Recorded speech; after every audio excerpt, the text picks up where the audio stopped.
Good morning. My name is Jim Campbell, Maryland State President of AARP. I want to welcome many of our more than 900,000 members across the state to this very exciting phone call this morning. It's an honor for me to welcome a great friend and one of the nation's leading educators, Dr. Nancy Grasmick. She was head of the Maryland School System for almost over 2 decades, Maryland State Superintendent. That included 3 governors, both parties, one of the leading educators in education. She transitioned from that to the Kennedy Krieger, and where she is, let me just check, Director of Innovation Educational Program for Teachers at Kennedy Krieger. She's also Presidential Scholar at Towson University. So we are really honored to have Dr. Grasmick with us this morning. It's a great honor to have such an expert joining our call. And a little bit about what we're trying to do here with the Lunch and Learn series. As an extension of this series, we have parents, grandparents, educators, former educators, caregivers of children who are home during this pandemic and who have decided to continue listening to this series through the summer to provide great ideas for keeping kids healthy and helping them learn to thrive during the summer month. Hope you join us over the coming weeks for our Summer Lunch and Learn series, and please visit our website, aarp.org, Maryland, to learn more about the resources in our state to support you while you are home with your kids this summer. Let's jump right in with Dr. Grasmick, and could you please tell us a little bit more about your educational experience with the Maryland School System and why education is so close to your heart? Education is very close to my heart because I believe it's the entitlement for every child, and it really is a ticket to a better life for all of our children. And so the quality of education is important to me. I have a special interest in children with disabilities. I started my teaching career in working with the deaf. I was graduated from Gallaudet University in Washington, D.C., which is a university for the deaf. But I maintain an interest in high standards for all children across the state of Maryland.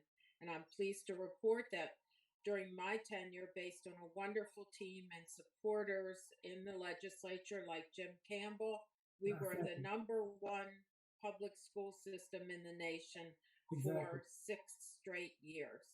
As you know, we've been in unprecedented times, and I would like to talk a little bit about what you've been hearing from your current and former colleagues in Maryland about changes that will inevitably take place in the coming months. First, have you been hearing about what and when schools will be reopening, which is a huge question for many parents? I think there's a strong desire to open schools, but with very specific conditions. And in order to determine the specific conditions, one has to look at the particular jurisdiction. So if you have 8 cases of the coronavirus in Garrett County, it's very different from several thousand in Baltimore County. And so this is working system by system, the 24 jurisdictions within the state of Maryland.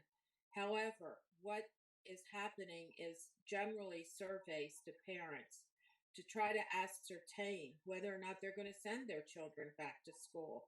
And there's a strong fear among parents across the state, particularly in the more urbanized areas, sending children back to school. So there are some children who will continue to learn because of parent choice remotely.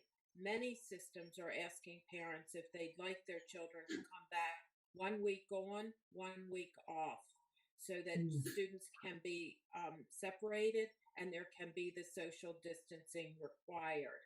And so for some systems, that will be the plan. For others, it may be 2 days coming and 2 days at home with remote learning. So there are a variety of different plans depending upon the jurisdiction and the desire of parents. So you think this fall we could be seeing a combination of face-to-face and online instruction? I absolutely do. I think that is going to be the offering. How it's configured will be different, but I think that will be the offering.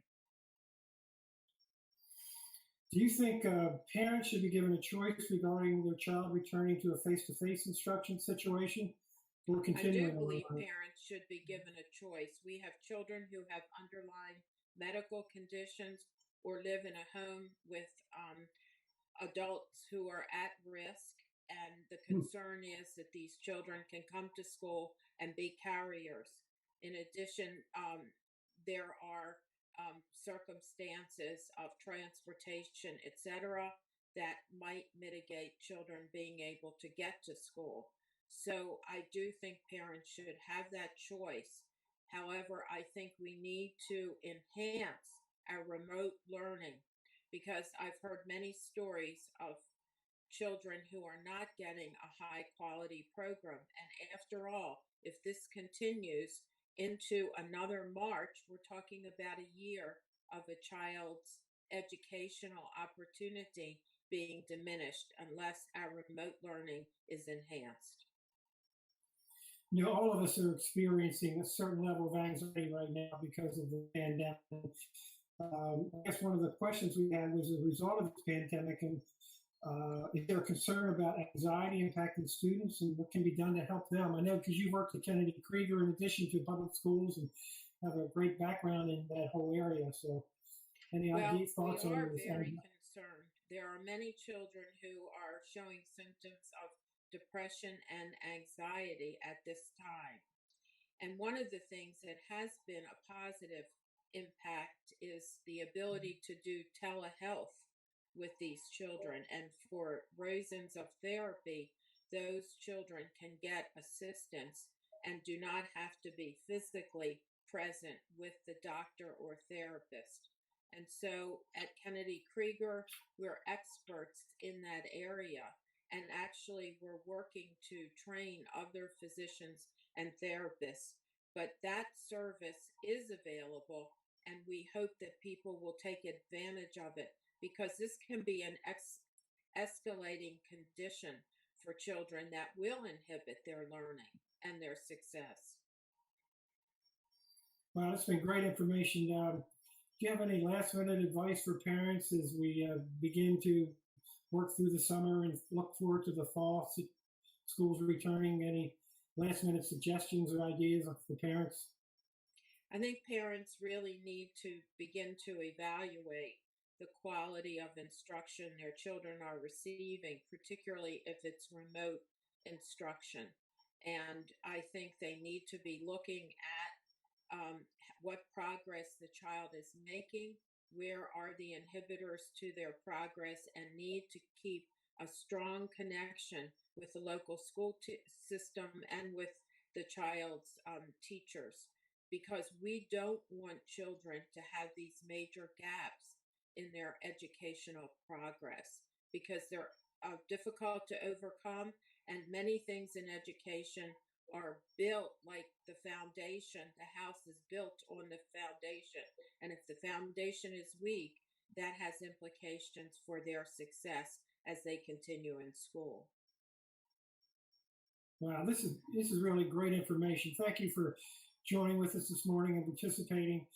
We'd like to invite you back maybe close to the fall before school starts for any other updates and see what's going on at that time. So, but we really appreciate your time this morning and all you do for kids in Maryland and across the country. And it's just been a great honor to have you join us this morning. So thank you so much, Dr. Grasmick. We really appreciate it. You're very welcome. Thank you for inviting me, and continue the great work of AARP.